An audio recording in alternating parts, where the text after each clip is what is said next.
My hands are soapy maybe. You've all seen the viral clip by now. A boisterous vlogger, desperate for content, publicly shames a quiet, unassuming janitor, a man simply trying to do his humble job in the background. For a fleeting, ugly moment, the digital mob laughed along. They saw a convenient prop for a cheap joke. They saw a nobody. They saw the mop guy. But the crowd was profoundly mistaken.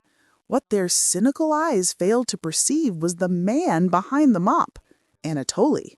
And what unfolded in the days that followed was far more than a simple viral comeback. It was a masterclass in silent, dignified revenge. A narrative arc so flawlessly executed, it felt like it was ripped from a cinematic script. Yet, to truly grasp the sheer genius of Anatoly's retaliation, we can't just passively watch the clips. We have to deconstruct them. Today, we're dissecting the entire mop guy phenomenon through a simple but devastatingly powerful three-act structure: the insult, the silence, and the reply. Stay with us until the very end, because by applying this analytical model, we'll not only uncover the secret alchemy that made this story capture the global consciousness, but also extract a crucial lesson about true power in our hyper-connected, often superficial digital age. Before we apply this lens to the events themselves, we need to properly define our three-part model. While it may appear straightforward on the surface, its power is deceptively simple. The insult is the initial, catalytic act of disrespect. It's not merely a passing slight. It is a public performance of humiliation, deliberately staged to belittle its target and establish an unambiguous power dynamic, one where the aggressor is visibly and seemingly unshakably on top. The silence is the critical and most frequently misinterpreted middle act. Do not mistake this for mere passivity or surrender. This is a period of intense, deliberate, strategic patience. It is a conscious choice to step off the stage, to observe, to plan, and to allow the initial, fever-pitched energy of the insult to dissipate. While the outside world often misreads this quiet as acceptance or defeat, it is in reality the silent, coiled gathering of potential energy, the deep breath before the masterstroke. The reply is the decisive, paradigm-shattering action that redefines the entire narrative. This is not a heated, reactionary outburst. It is a measured, calibrated, and often aesthetically or morally superior response. It bypasses the crude terms of the initial insult, operating on a higher plane to completely flip the power dynamic, revealing the aggressor's initial strength as a hollow facade. To be clear, this three-act structure is not a novel invention. We see its elegant, brutal architecture in the patient strategies of history's great generals, in the plotted arcs of classic literature, and in the poised comebacks of elite athletes. What makes the case of Anatoly so extraordinary is that we rarely witness this ancient, powerful script play out with such clarity and perfection within the fleeting, chaotic context of a modern viral moment. Now let's apply this model to the man himself. The insult is starkly, painfully clear. The vlogger, let's call him Alex for the sake of this analysis, spots Anatoly quietly mopping a floor. In a single, calculated moment, he doesn't just film him, he weaponizes his lens.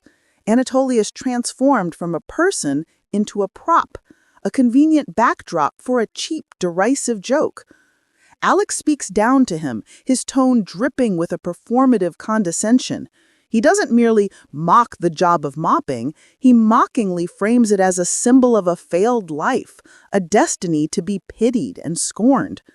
He positions Anatoly as the cautionary tale, while he himself embodies the pinnacle of modern success, the viral content creator, the architect of his own brand. But the true genius and the true cruelty of the insult lies in the cinematic framing. Alex is center stage, animated and in control, the undisputed star of his own narrative. Anatoly is relegated to the background, silent and static, a supporting character in someone else's story. In that moment, the power dynamic doesn't just seem absolute, it is meticulously engineered to be a self-evident truth. The screen screams a simple, brutal message. Here is the king of new media, and there is his subject. The public humiliation is the key ingredient. It's meant to be a permanent, digital mark of inferiority. This is the precise juncture where, in the standard, unforgiving script of internet culture, the story is meant to end. The target of the mockery, overwhelmed and outgunned, is expected to slink away, digitally defeated, becoming just another forgotten casualty in the endless scroll. But Anatoly shattered this predictable ending by executing something extraordinary. He entered the silence. He didn't shout back, fueling the drama. He didn't craft a cringeworthy, reactive video pleading for mercy or understanding. He simply vanished. To the ravenous online hive mind and to the smug Alex, his absence was confirmation. The algorithm had moved on. They had won. The narrative was sealed. But this is where they all made their fatal miscalculation. The silence is where Anatoly was most powerful. We now know this was not a retreat, but a redeployment. He was a man with a past, a rich tapestry of experiences, skills, and an entire identity completely invisible to Alex's superficial gaze. While the world briefly laughed and then forgot, Anatoly was meticulously orchestrating his response.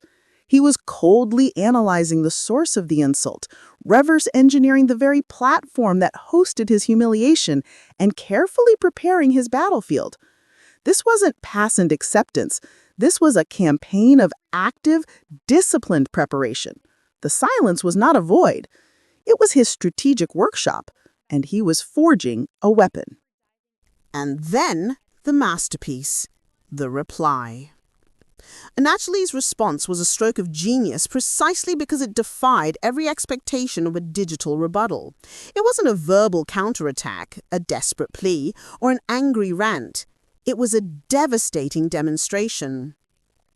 He never uttered the childish defensive words, "I'm better than you." He made such a statement feel cheap and unnecessary. Instead, he embodied a superior reality.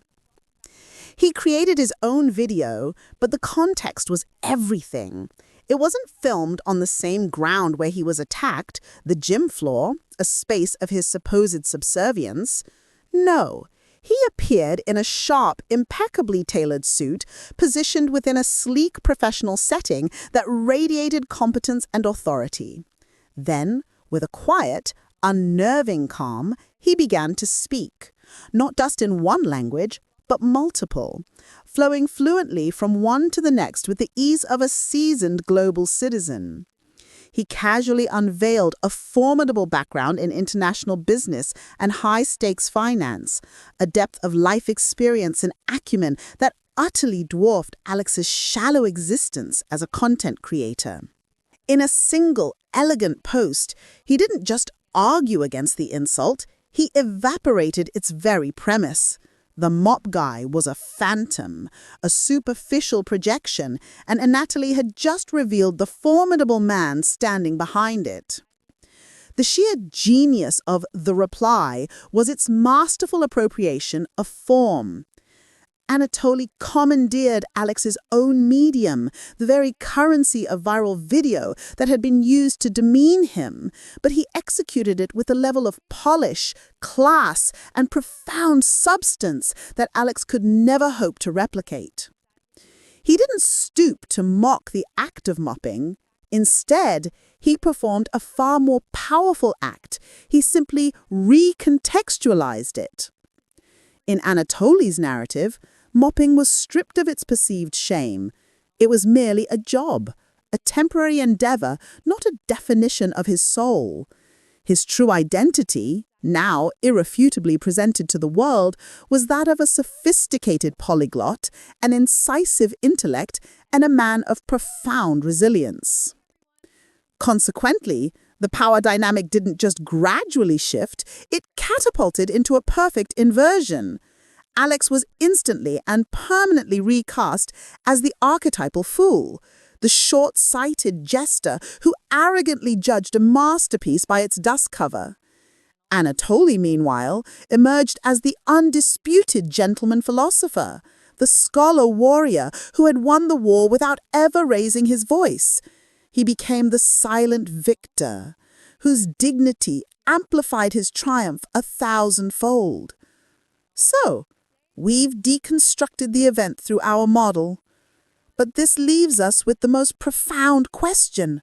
Why did this story seize our collective imagination? Why did a global audience, so often divided, unite in a chorus of cheers for Anatoly? The answer is simple yet profound, because his revenge wasn't rooted in cruelty. It was a poetic restoration of justice and a reclamation of dignity. He didn't try to get Alex cancelled. He didn't sink into the mud of personal attacks or reactive outrage. Instead, he performed a far more powerful act. He simply stood in his own unassailable truth and proved the initial insult utterly irrelevant through sheer undeniable personal merit.